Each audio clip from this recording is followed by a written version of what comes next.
Olá! Hoje a gente vai mergulhar fundo num conceito que está, assim, redefinindo como a gente pensa conteúdo online. O SEO semântico. Se a sua ideia de otimização para buscador ainda gira muito em torno de planilha de palavra-chave, volume de busca, olha, prepara-se, porque a conversa vai mudar um pouco de figura. A gente vai se basear no artigo do Bloco Semântico, do Alexandre Rodrigues Silva, que é um nome que transita aí entre SEO, publicidade e até ciência da informação. A nossa missão aqui é entender o que de fato é o SEO semântico, como ele se distancia das práticas, digamos, mais tradicionais e, principalmente, por que focar no significado, na intenção por trás das palavras se tornou tão crucial para quem quer ser encontrado e, mais importante, compreendido online. Vamos tentar desvendar essa história? Exato. E o ponto de partida, segundo o artigo, é que SEO semântico é uma estratégia focada em construir significado. É isso. Basicamente, alinhar os conceitos dentro do conteúdo online pode ser um post, um artigo, página de produto, o site inteiro, né? De um jeito que os mecanismos de busca, tipo o Google, consigam entender a essência do que está sendo dito, sabe? E não só reconhecer algumas palavras soltas ali. O resultado que se espera com isso é uma qualificação melhor desse conteúdo pelos algoritmos. E isso leva, claro, a mais visibilidade nas páginas de resultados, as SERPs famosas. E um ponto que o autor deixa muito claro logo de cara, quase um aviso mesmo, essa abordagem não se baseia na pesquisa tradicional de palavras-chave por volume. Ele é bem taxativo nisso aí. E aí que a coisa começa a ficar interessante, porque ele não é só taxativo, ele é quase, parece um pouco defensivo, né? Ele diz que se alguém está falando de SEO semântico como um jeito novo de usar a palavra-chave, essa pessoa está lendo sobre qualquer coisa menos o SEO que nós fazemos. É uma afirmação forte essa. Então, para a gente não fazer confusão, vamos começar pelo que o SEO semântico não é, por essa visão. É um bom começo, sim. O artigo aponta que existe muita confusão por aí com outros termos que também ganharam fama, tipo Entity SEO, né, que é o SEO baseado em entidades, ou a estratégia de Topic Clusters, os agrupamentos de tópicos, embora, veja bem, o SEO semântico use entidades, que são esses conceitos bem definidos, tipo pessoas, lugares, coisas, eventos que os buscadores conseguem identificar e conectar, a estratégia não é só isso. Pensa nas entidades como peças importantes, mas dentro de um quebra-cabeça maior, um quebra-cabeça semântico. Uma estratégia que fosse puramente focada em Entity SEO, por exemplo, talvez tivesse como objetivo principal otimizar a presença e as conexões de entidades específicas lá no grafo de conhecimento do Google. Talvez dando menos peso para a estrutura conceitual interna do conteúdo como um todo, sabe? O SEO semântico, como está descrito aqui, ele vê as entidades como ferramentas para a gente conseguir clareza de significado. Não são o objetivo final da estratégia. Entendi a diferença. Não é que não se usa entidade, mas elas não são o foco que define tudo. Ok. E essa rejeição à pesquisa de palavra-chave por volume? Por que essa incompatibilidade tão grande? Afinal, palavra-chave é a base do SEO há tanto tempo, né? Então, a incompatibilidade, pelo que o artigo argumenta, vem da diferença de objetivo mesmo. A pesquisa tradicional por volume, ela foca em achar termos que as pessoas já estão buscando muito. Aí a estratégia se molda para tentar pegar esse tráfego que já existe. O SEO semântico, por outro lado, está mais preocupado em garantir que o significado que o conteúdo quer passar seja entregue de forma clara, sem ambiguidade, tanto para o usuário quanto para o buscador. O foco muda da popularidade da palavra para a precisão do sentido, entende? Resolver a ambiguidade e comunicar a intenção vira mais importante do que só ranquear para um termo popular. Faz sentido. Se o foco é o significado, a própria escolha do termo semântico não deve ser por acaso. Isso joga a gente direto para a linguística, não é? A origem da palavra deve dizer bastante sobre a abordagem. Precisamente. A semântica, como o artigo bem lembra, e ele até recorre a umas definições acadêmicas da área, é o ramo da linguística que estuda o significado. Seja o significado das palavras sozinhas ou a interpretação de frases, de textos inteiros. O X da questão é como nós, e agora as máquinas também, né, entendemos as mensagens. E para isso, o contexto é fundamental. A relação entre as palavras, a situação em que são usadas, tudo isso ajuda a desfazer as ambiguidades que estão por toda parte na nossa comunicação. O autor traz aquele exemplo que é ótimo para ilustrar. Alex chutou o pau da barraca, né? Sem contexto, essa frase é um convite à confusão total. Literalmente, alguém chutou um pedaço de madeira. Ou é a expressão idiomática para dizer que a pessoa ficou irritada, perdeu a linha, causou uma confusão. Só o contexto diz qual é a interpretação certa. E imagino que para um algoritmo de busca, essa capacidade de sacar o contexto seja um desafio gigante, mas cada vez mais necessário. Exatamente. E essa necessidade de entender o contexto não é só um desafio para o Google, não. Ela vira um requisito fundamental para o profissional que está aplicando o SEO semântico. Não dá para otimizar o significado de algo que você não entende profundamente. Por isso, o artigo bate na tecla da necessidade de mergulhar no que ele chama de domínio do conhecimento do cliente, ou da área temática que está sendo trabalhada. E o que seria esse mergulho no domínio do conhecimento na prática? Parece algo assim bem mais complexo do que analisar uma lista de keywords. Definitivamente é. O artigo até cita um exemplo de um projeto na área de medicina. A equipe não podia simplesmente pegar termos médicos populares e sair criando conteúdo. Foi preciso aprender os conceitos fundamentais daquela especialidade, entender os procedimentos, a terminologia específica, como as diferentes condições e tratamentos se relacionam. Esse processo de análise de domínio envolve estudar o assunto a fundo mesmo, conversar com o especialista, mapear os conceitos-chave, como eles se conectam. É quase como virar um mini especialista naquela área para conseguir estruturar a informação e o conteúdo de um jeito que realmente faça sentido e comunique o conhecimento direitinho. Nossa, isso soa como um trabalho imenso, quase acadêmico. Exige um nível de profundidade que vai bem além do marketing digital mais tradicional, né? Imagino que isso tem um impacto grande no tempo, no custo, na expertise que precisa para implementar uma estratégia assim. Sem dúvida alguma. É uma abordagem que exige mais tempo inicial, sim. De pesquisa, de planejamento estratégico. Não é uma solução rápida baseada em ferramenta que cospe lista de palavra. Exige pensamento crítico, capacidade de análise e, idealmente, uma colaboração bem próxima com quem realmente detém o conhecimento especializado dentro da organização ou do tema.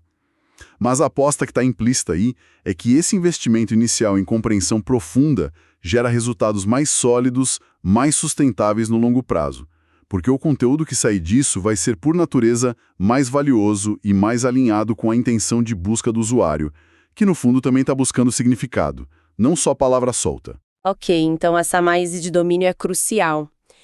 Voltando um pouco para a relação entre palavras, entidades e significado. Se a estratégia de keyword research por volume é descartada, mas a gente ainda usa palavras e reconhece a importância das entidades, como que esses elementos se encaixam na prática do SEO semântico? As palavras ainda importam, certo? Com certeza importam, claro, mas o valor delas é visto de um jeito diferente. O artigo faz uma distinção interessante aqui, que remete de novo para a linguística. Rejeita-se a estratégia focada só no volume da palavra-chave, mas se reconhece que as palavras são os representantes que a gente usa para expressar conceitos e para apontar para as entidades. A ênfase muda da palavra escrita em si, a representação explícita, o que a gente chama de denotação, para o significado que a gente quer comunicar com ela naquele contexto específico, o sentido implícito, a conotação. Interessante. É a clássica diferença que a gente aprende na escola, né? Denotação, o sentido literal de dicionário, e conotação, o sentido figurado, contextual, que vem carregado de associações culturais, emocionais. Então, o SEO semântico opera muito mais nesse nível da conotação, tentando garantir que o significado pretendido com todas as suas nuances seja captado. Exatamente, você pegou a essência. O artigo usa o exemplo do Pelé, que é perfeito para ilustrar isso. A gente pode escrever Pelé, rei do futebol, atleta do século ou até Edson Arantes do Nascimento. As sequências de letras são totalmente diferentes, né? Mas nós e os algoritmos cada vez mais espertos, como o do Google através de tecnologias como o grafo de conhecimento deles, entendemos que todas essas expressões estão falando da mesma entidade, da mesma pessoa. As entidades são ferramentas poderosíssimas aqui, porque elas ajudam a desambiguar, a entender que estamos falando daquele Pelé específico e a conectar informações relacionadas a ele que podem estar escritas de jeitos diferentes em vários lugares na web. No entanto, como o autor frisa bem, elas são um meio, não um fim. São parte do arsenal para construir e comunicar significado. Mas a estratégia semântica envolve mais do que só identificar e listar entidades relevantes para um tópico. E como essas entidades e conceitos se relacionam dentro da estrutura maior de conhecimento. Certo. A distinção entre usar entidades como ferramenta e ter uma estratégia focada em entidades ficou mais clara agora, assim como a diferença para a pesquisa de palavra-chave tradicional. Mas então, qual é a grande mudança de paradigma? O que realmente define a abordagem do SEO semântico na sua essência, especialmente comparando com outras formas de otimização? O artigo fala em estruturar o projeto de dentro para fora. O que isso significa na prática, concretamente? Essa abordagem de dentro para fora é talvez o ponto mais diferente que o artigo apresenta. Vamos comparar com o que seria o de fora para dentro, que marcou muitas práticas de SEO por anos. Historicamente, a estratégia começava olhando para o ambiente externo. O que meus concorrentes estão fazendo para ranquear bem? Quais palavras-chave têm mais volume de busca por mês? Quais páginas do meu site recebem mais tráfego? Mesmo que esse tráfego não seja tão qualificado. O interesse aparente do público, medido por clique e volume, e as ações da concorrência ditavam muita direção, né? Ou seja, uma abordagem bem reativa guiada por dados externos, certo? Exatamente. Reativa e às vezes meio superficial. Se um concorrente começava a ranquear para um termo, a reação era tentar ranquear também. Se uma palavra-chave mostrava volume alto, criava-se conteúdo para ela, às vezes sem uma conexão muito profunda com o negócio principal ou com a expertise real da organização. A abordagem de dentro para fora inverte essa lógica. O ponto de partida do SEO semântico, como está descrito ali, é olhar para dentro da organização, do produto, do serviço, do tema central. A primeira pergunta não é o que os outros estão fazendo, mas sim qual é o conhecimento fundamental que a gente detém ou que define esse assunto. Busca-se mapear e entender profundamente o domínio do conhecimento associado àquilo. Quais são os conceitos centrais? Como eles se relacionam? Qual a estrutura lógica desse conhecimento? Qual a nossa perspectiva única ou expertise sobre isso? E como esse entendimento interno se traduz em ações de SEO, então? É justamente a partir dessa análise de domínio, desse mapa conceitual interno, que todas as outras decisões estratégicas são tomadas. A arquitetura da informação do site, como o conteúdo é organizado e ligado um no outro.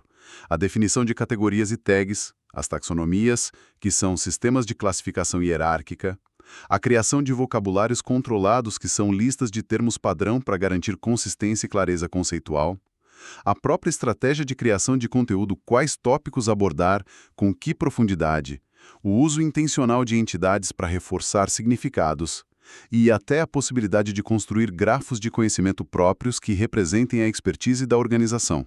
Tudo isso nasce dessa compreensão interna. Então, em vez de ficar perseguindo o volume de busca de uma palavra específica, a ideia é construir uma representação digital forte, significativa, do conhecimento que a organização tem, confiando que isso, por si só, vai atrair o público certo e vai ser reconhecido pelos buscadores. Essa é a lógica fundamental. O foco principal sai da métrica externa, volume de busca, posição do concorrente, e vai para a qualidade interna da informação e sua organização lógica, semântica. A hipótese é que, fazendo isso bem feito, você não só atende melhor a intenção do usuário que busca aquele conhecimento, mas também fornece sinais muito mais fortes e claros para os algoritmos dos buscadores sobre a sua autoridade e relevância naquele domínio específico. É uma aposta na substância sobre a forma, sabe? Ou melhor, na forma que emerge naturalmente da substância bem compreendida. Entendo a lógica. Parece uma abordagem mais estratégica e, quem sabe, mais defensável a longo prazo. Menos sujeita a essas flutuações de algoritmo que penalizam táticas mais superficiais. Mas voltando à questão prática, essa profundidade toda não corre o risco de tornar o processo lento demais para a velocidade do mercado digital? E o ROI? Como se justifica esse investimento em análise de domínio versus campanhas mais rápidas focadas em palavras de cauda longa ou termos de compra direta, por exemplo? Essa é uma tensão vital, sim, e um ponto de debate importante. Sem dúvida, a abordagem de dentro para fora exige um investimento inicial maior em tempo e análise. Não é o caminho para quem busca resultado imediato com tática de curto prazo. A justificativa do ROI geralmente está na sustentabilidade e na construção de autoridade. Conteúdo baseado em conhecimento profundo e bem estruturado tende a ter uma vida útil mais longa, sabe? Tende a atrair links de forma mais natural e a construir uma reputação de confiança com o público e com os buscadores. Isso pode levar a um crescimento orgânico mais consistente e a uma menor dependência de gasto com publicidade paga no longo prazo. Além disso, em nichos complexos ou muito competitivos, essa profundidade pode ser o diferencial-chave. Não se trata de abandonar completamente outras táticas, mas de ter um núcleo estratégico forte, baseado em significado e conhecimento real. Ok, isso ajuda a contextualizar. Então, fazendo um resumo para a gente amarrar as ideias. O SEO semântico, nessa visão apresentada, se distancia daquela obsessão por volume de palavra-chave. Ele foca na construção de significado, no entendimento da intenção e do contexto, para ajudar os buscadores a compreenderem a fundo o conteúdo. Embora use entidades, ele não se confunde com estratégias puramente de entity SEO. E o grande diferencial metodológico é essa abordagem de dentro para fora, partindo da análise profunda do domínio de conhecimento para guiar toda a estrutura de informação e conteúdo. É isso. Perfeita síntese, é exatamente isso. E a relevância disso vai além do próprio campo do SEO, né? Para qualquer empresa, criador de conteúdo, ou até para nós mesmos, como consumidores de informação. Entender essa mudança para o significado é crucial. Ela reflete a própria evolução da inteligência artificial e da capacidade dos buscadores de processar a linguagem natural de um jeito mais humano. Saber como estruturar e comunicar conhecimento de forma clara e significativa está virando uma habilidade essencial na era digital. Não basta mais só estar online. É preciso ser compreendido em profundidade. E isso nos leva a uma reflexão final interessante, especialmente quando a gente nota um detalhe na biografia do autor do artigo, o Alexander Rodrigues Silva. Ele menciona ter formação e pesquisa não só nas áreas digitais, mas também em biblioteconomia e ciência da informação. São campos classicamente dedicados a como organizar a informação e o conhecimento humano, usando ferramentas como taxonomias, ontologias, vocabulários controlados, isso há séculos. E ele investiga justamente a ponte entre esses princípios e a inteligência artificial, os LLMs. Essa conexão é fascinante e muito pertinente mesmo. Levanta uma questão importante. À medida que a IA, incluindo esses modelos de linguagem gigantes que processam e geram texto com uma fluidez impressionante, se torna cada vez melhor em lidar com as ambiguidades, as nuances, os contextos da linguagem humana, será que os princípios e as práticas de organização do conhecimento que foram aperfeiçoados por bibliotecários e cientistas da informação ao longo de tanto tempo não vão se tornar ainda mais valiosos? Talvez essas habilidades de estruturar informação, definir conceitos claramente, criar sistemas de classificação lógicos, gerenciar terminologias de forma consistente, deixem de ser vistas como algo de nicho e se tornem fundamentais para qualquer indivíduo ou organização que deseje que sua mensagem, seu conhecimento, seja não apenas encontrado, mas verdadeiramente compreendido e valorizado nesse ecossistema digital vasto e barulhento que a gente vive. Fica a reflexão sobre como o passado da organização da informação pode ser a chave para navegar o futuro da inteligência artificial e da busca semântica.